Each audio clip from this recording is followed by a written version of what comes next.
I'm David Urban, and today we're going to be making the Pousse Cafe.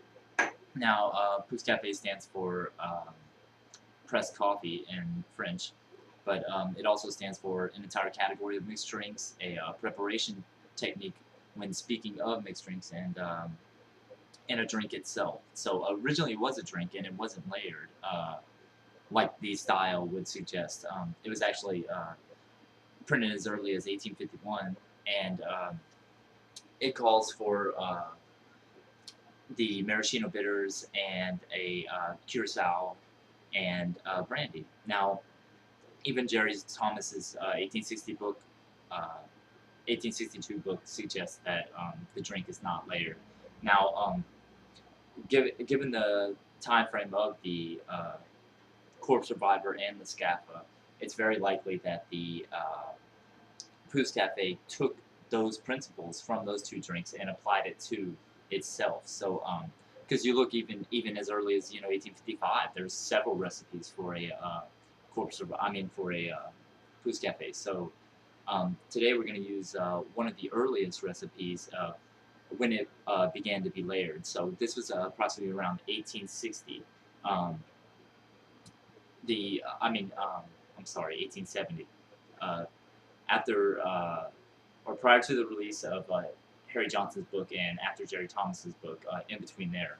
And this is the time frame of when the this style of making drinks this way, such as the Scaffa and the Corpse Survivor, really began to gain steam. So this is when the drink was originally layered. So, and we're also going to use the drink that is most notably printed in modern American drinks in 1900, where they ignite the brandy on top of the Pousse Cafe. Now, this is a much more evolved drink, and such as today, it's way more advanced than it would have been now. But today, we're going to make one of the earliest versions of when it began to be layered, which is around 1870. So we're going to start with the maraschino bitters, which certainly was an ingredient. Now, there's a lot of dispute over what this drink contains because there's so many different variations. But there are three consistent ingredients in most nearly every guide that was printed in between 1850 and today that it calls for some type of maraschino liqueur, not necessarily maraschino bitters, but it could have called for you know uh, grenadine as early as 1900 and raspberry syrup as early as 1880. So there's a lot of different ingredients that could have been used, but maraschino bitter is certainly one of them. And green chartreuse certainly is mentioned in almost every single guide. So we can determine that these two ingredients were certainly part of this drink's composition. And brandy. Now, however, igniting the brandy did not become popular until 1900, like I said, until Modern American Drinks was published. So, but we're going to make a real simple version. I did not use the spoon to layer the maraschino bitters because it's the first ingredient in the glass and there's no need. So some people suggest that you use the back of the bar spoon. I feel more comfortable using that and the side of the glass. So we're going to do both of those. So let's use our green chartreuse. And over time, you'll feel more comfortable layering drinks. Try to hold the spoon as level as possible. Your hand as steady as possible, and slowly pour. Now next, I'm going to take the brandy and heat it up in a snifter, and then we're going to try to layer that on top of this.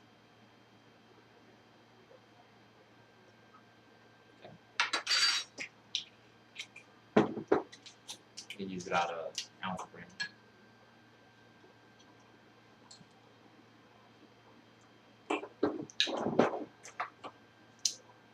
And I'm using an authentic French brandy, which would have been used at the time.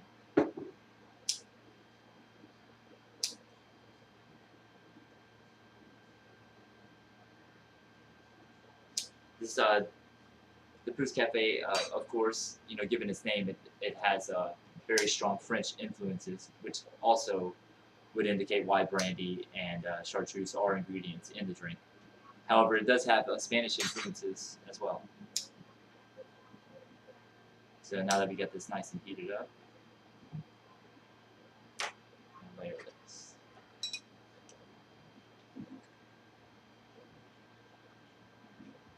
Just layer a little bit, not everything yet.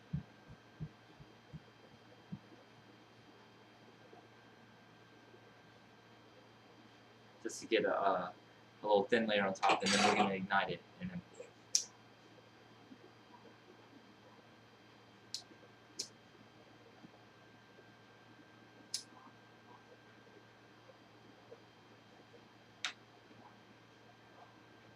and like I said, this works best with the snifter.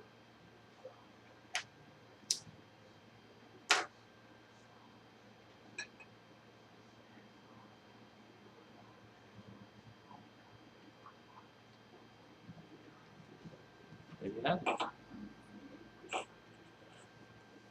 Pousse Cafe.